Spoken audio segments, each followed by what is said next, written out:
پہلے ماں باپ حضرت آدم۔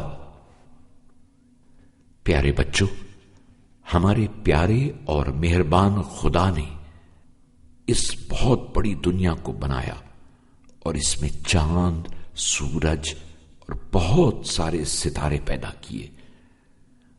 اللہ تعالی نے بہت سارے فرشتے بھی خلق جو ہمیشہ خدا کی عبادت میں مشغول رہتے۔ اسی طرح بہت عرصہ گزر گیا۔ ایک مرتبہ خدا نے فرشتوں کو بتایا کہ وہ انسان نامی ایک مخلوق کو پیدا کرنا چاہتا ہے جو ان سے بہتر ہوگی۔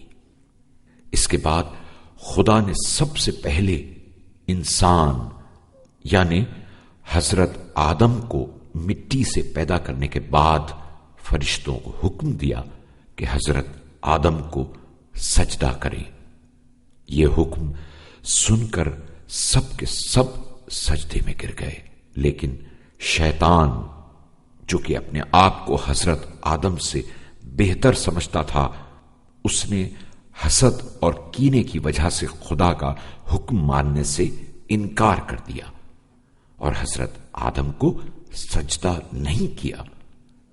خدا نے اس سے سجدہ نہ کرنے کی وجہ پوچھی تو تکبر کرتے ہوئے کہنے لگا، میں اس سے بہتر ہوں کیونکہ تو نے مجھے آگ سے اور اسے مٹی سے پیدا کیا ہے۔ خدا نے شیطان کو اس کی نافرمانی کی سزا دی اور اسے اپنی رحمت سے دور کر دیا۔ اس کے بعد حضرت آدم علیہ السلام اپنی زوجہ بی بی حوا علیہ السلام کے ساتھ جنت میں ہنسی خوشی رہنے لگے۔ جنت کی تمام نعمتیں ان کو حاصل تھیں۔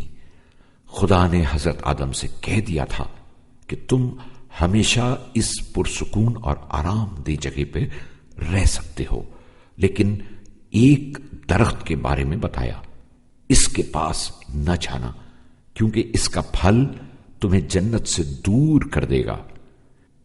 شیطان کے دل میں تو حضرت آدم کے خلاف دشمنی اور کینہ بھرا ہوا ہی تھا، لہذا اس نے ایک چال چلی اور ایک شفیق، مہربان اور خیر خواہ شخص کے روپ میں حضرت آدم کے پاس آ کر کہنے لگا کہ اگر کوئی اس درخت کے پھل کو کھا لے تو ہمیشہ ہمیشہ کے لیے جنت اس کی ہو جائے گی۔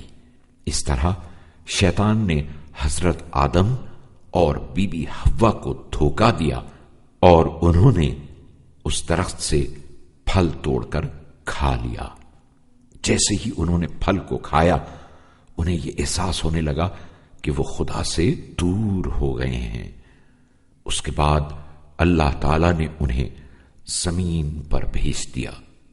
اب وہ اپنے اس عمل پر بہت نادم تھے اور خدا سے توبہ کرتے رہتے تھے۔ کچھ عرصے بعد خدا نے ان کی توبہ قبول کر لی، لیکن پھر جنت میں رہنے کی اجازت نہ دی۔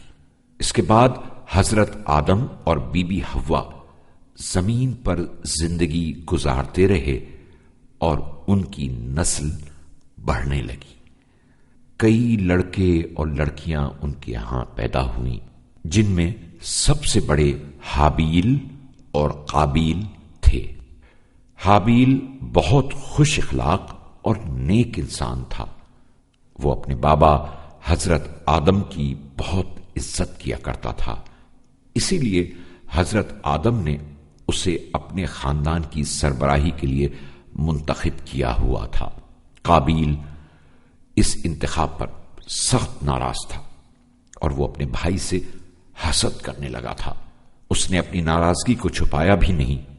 حضرت آدم نے بہت کوشش کی کہ اسے سمجھائیں، لیکن کوئی کامیابی نہ ہوئی، یہاں تک کہ ایک روز جناب آدم نے انہیں مشورہ دیا کہ دونوں اللہ کی راہ میں ایک قربانی پیش کریں۔ جس کی قربانی خدا نے قبول کر لی وہی باپ کا جانشین ہوگا۔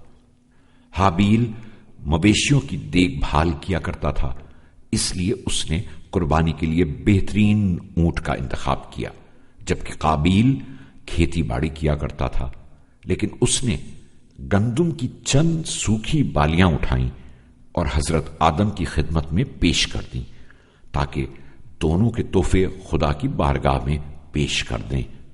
حضرت آدم نے قربانی پیش کی تو اللہ تعالیٰ نے حابیل کے خلوص کی وجہ سے اس کی قربانی کو قبول کر لیا۔ قابیل کو جب یہ معلوم ہوا تو وہ بھڑک اٹھا اور غصے میں ان لوگوں سے دور ہو گیا۔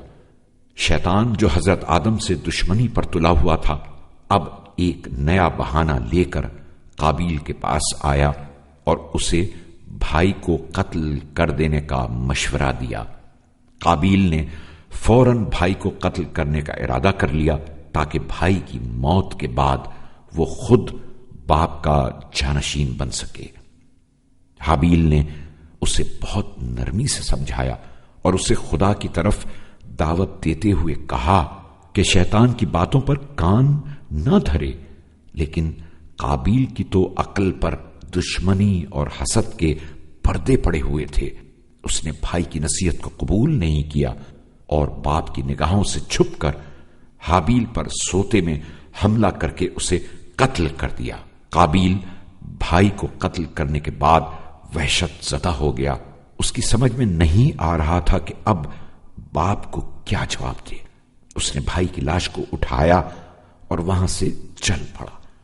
وہ حیران پریشان تھا کہ بھائی کے جنازے کو کہاں چھپائے۔ اسی دوران اس نے ایک کوے کو دیکھا جس کے منہ میں اخروٹ دبا ہوا تھا۔ کوے نے اخروٹ زمین پر رکھا اور پھر اپنی چونچ سے زمین میں گڑھا کیا اور اخروٹ کو زمین میں چھپا دیا۔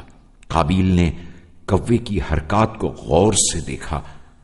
قابیل نے کوے کی حرکات کو غور سے دیکھ کر کچھ سوچا اور پھر کوے کی طرح اپنے بھائی کی لاش کو زمین میں دفن کر دیا۔